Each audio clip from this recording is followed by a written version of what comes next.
नमस्कार, मी पंजाब डक. आज आहे 26 जून 2026. आजपासून परत एकदा पुढचा अंदाज देणार आहे.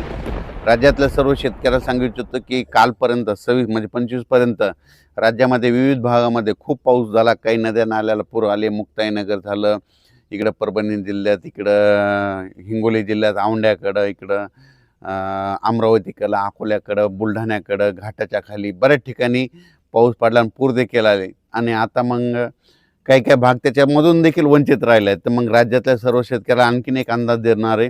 शेतकऱ्यांना घाबरू नका, सगळीकडेच पाऊस पडणार आहे. म्हणजे आजपासून परत पावसाचा जोर वाढणार आहे.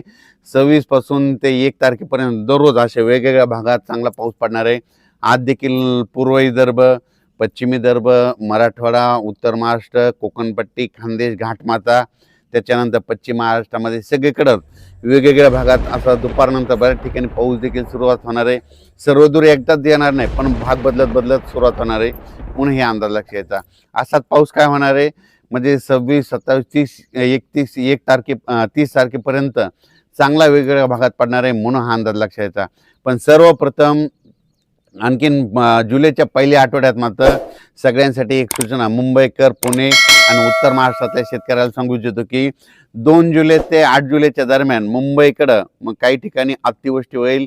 म्हणजे इतका पाऊस पडेल की आतापर्यंत मुंबईला इतका पाऊस कधीच नाही, असा पाऊस येणार आहे. म्हणून मुंबई, पुणे, उत्तर महाराष्ट्रातल्या शेतकऱ्यांनी हा अंदाज लक्षात घ्यायचा. आणि आपल्या जे ओढे नाले असेल त्याच्या बाजूला समजा एखादेच जनावरं बांधलेली असतात, त्याच्यामुळे ते 8 दिवसामुळे काळजी घ्यायची. कारण की मुंबईकडं खूप मध्ये 2 जुलै ते 8 जुलैमध्ये वेस्टर्न महाराष्ट्रामध्ये, पश्चिम महाराष्ट्र असा तिकडं चांगला पाऊस पडणार आहे. म्हणून हे अंदाज लक्षात घ्यायचा. तर तो पाऊस तुम्हाला मुंबईकरांना सांगू इच्छितो की जुलैच्या पहिल्या आठवड्यात मुंबई, इगतपुरी, नाशिक, त्याच्यानंतर इकडं त्र्यंबकेश्वर हे पट्टा, त्याच्यानंतर संगमनेर, घाटमाता, हे अहिल्यानगर, हे असा पट्टा काय होणार उत्तर महाराष्ट्राचा. आणि महाराष्ट्राचा पश्चिम भाग म्हणजे जोराचा पडणार आहे. काही काही ठिकाणी अतिवृष्टी होईल, काही अतिमुसळधार होईल, काही ठिकाणी रिमझिम पडेल. पण 2 जुलै ते 8 जुलैच्या दरम्यान महाराष्ट्राकडं काय होणार आहे, एक लो प्रेशरचं रूपांतर चक्रीवादळात होईल. आणि ते चक्रीवादळ सरळ महाराष्ट्राकडे येईल. आणि त्याच्यामुळे महाराष्ट्राकडे मग काय होणार आहे, महाराष्ट्रामध्ये ठिकठिकाणी म्हणजे जुलैच्या पहिल्या आठवड्यात मुसळधार पाऊस पडणार आहे. म्हणून हा अंदाज लक्षात घ्यायचा. आणि शेतकऱ्याला सांगू इच्छितो की सर्वप्रथम आनंदाची बातमी, मी म्हटलं ना दुष्काळ वगैरे पडणार नाही, तर तुम्हाला सांगू इच्छितो मुंबईकडे, उत्तर महाराष्ट्राकडे, त्र्यंबकेश्वरकडं, नाशिककडं, इकडं संगमनेर पट्ट्यात, इगतपुरी भागात, इकडे घाटमाथ्यावर जो पाऊस पडला तर निळवंडे धरण आहे त्याच्यामध्ये पाणी येणार. त्याच्यानंतर मुळा धरणात देखील थोडी आवक सुरुवात होणार. त्याच्यानंतर काय होणार आहे, इकडं गंगापूरचं धरण आहे, त्र्यंबकेश्वरला पाऊस पडला तर त्या गंगापूरला येत आहे. प्रवरा नदीवर जे धरणं आहेत त्याच्यामध्ये देखील आवक येणार. कारण की हे पाऊस हे 5-7 धरणासाठी.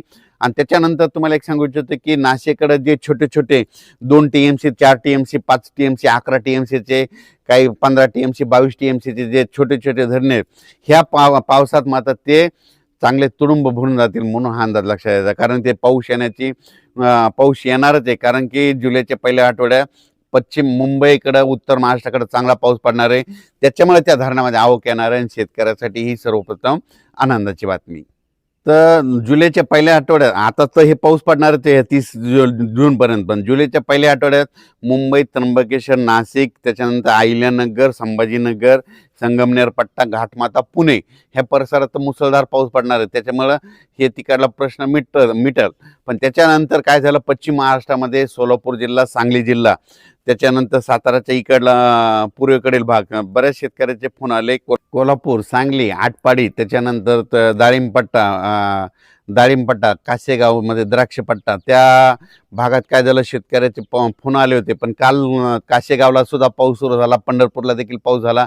आणि सोलापूर जिल्ह्यातले सांगू इच्छितो की सोलापूरकडे देखील पाऊस येणार आहे. आता म्हणजे आज 26 ते 30च्या दरम्यान चांगला तुमच्याकडे जर पाऊस पडणार आहे. तुमच्याकडे दुष्काळ वगैरे पाऊस पडणार नाही. म्हणून सोलापूर जिल्हा, सांगली जिल्हा, त्या शेतकऱ्यांनी हे अंदाज लक्षात घ्यायचा. तुमच्याकडे देखील ह्यानं 4 ते 5 दिवसामध्ये खूप जोराचा पाऊस पडणार आहे. म्हणून हा अंदाज लक्षात घ्यायचा. एकदम सगळीकडे पडणार नाही, दररोज वेगवेगळा भाग घेणार आहे. म्हणून हा अंदाज सर्व शेतकऱ्यांनी लक्षात घ्यायचा.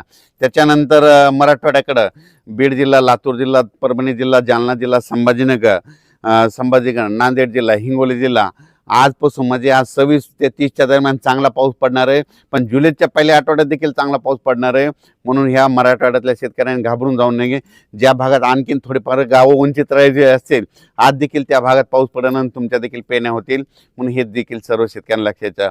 विदर्भ, पूर्व विदर्भ आणि पश्चिम विदर्भ, पूर्व आणि पश्चिम विदर्भामध्ये आज देखील वेगवेगळ्या भागात चांगला पाऊस पडणार. कुठं उडे नाले वाहतील, कुठं रिमझिम पडेल, कुठं पेंडवालता पडेल, पण पाऊस पडणार आणि सगळ्या शेतकऱ्याला जीवदान ठरणार आहे.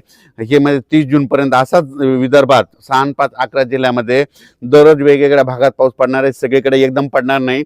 आज ह्या जिल्ह्यात, उद्या त्या जिल्ह्यात, आज या गावात, उद्या त्या गावात, असं करत करत 30 तारखेपर्यंत, 30 जूनपर्यंत विदर्भाच्या 11 जिल्ह्यात पाऊस पडणार आहे. त्यांचे देखील पेरणी लागणार आहे. पण विदर्भातल्या शेतकऱ्याला सांगू इच्छितो की जुलैच्या पहिल्या आठवड्यात मात्र तुमच्याकडे चांगला पाऊस पडणार आहे, धो पडणार आहे. म्हणून हे अंदाज लक्षात येतात.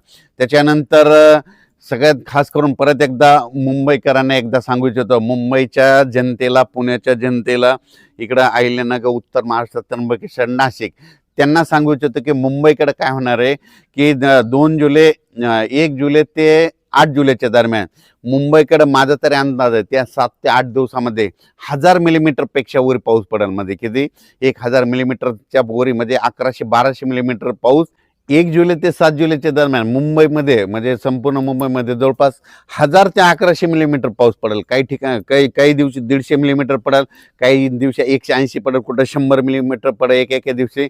असं करत 7 दिवसामध्ये इतका पाऊस पडणार आहे. म्हणून मुंबईकरांनी म्हणजे त्या 8 दिवसामध्ये सतर्क राहावे, माझी ही विनंती आहे. ज्या ठिकाणी तुंबतं पाणी, ज्या ठिकाणी साचतं, त्या ठिकाणी सगळ्यात काळजी घेण्याचं सगळ्यात. याच्यानंतर तुम्हाला काय केलं जाईल, पुन्हा आणखीन 1 तारखेला तुम्हाला आणखीन एक मेसेज दिला जाईल आणि कोणत्या टायमाला पाऊस येईल त्याचा सगळा डिटेल दिला जाईल. पण राज्यात मात्र पहिल्यापासूनच मी म्हणतो, जूनमध्ये पाऊस कमी पडणार, जुलैला जास्त पडणार, ऑगस्टला 2 पाऊस मोठे राहतील आणि सप्टेंबर ऑक्टोबर परतीचा पाऊस धुमाकूळ घालील. म्हणून ही अंदाज लक्षाचा. राज्यात सगळ्या शेतकऱ्याला सांगू इच्छितो, जमिनीमध्ये ईदभर ओल झाली की तुम्ही तुमचं पेरणी कधी करू शकता. आमच्याकडे इतका पाऊस आहे, 3 दिवस झाला आम्ही दररोज येतो, पण वापसाच होत नाही. त्याच्यामुळे आमच्या पेरणी थांबलेली आहे. वापसा झाल्याच्या नंतर मी देखील पेरणार आहे. ज्यांच्या शेतामध्ये ईदभर ओल आहे ना, त्यांनी पेरणी करायला काही हरकत नाही. धन्यवाद.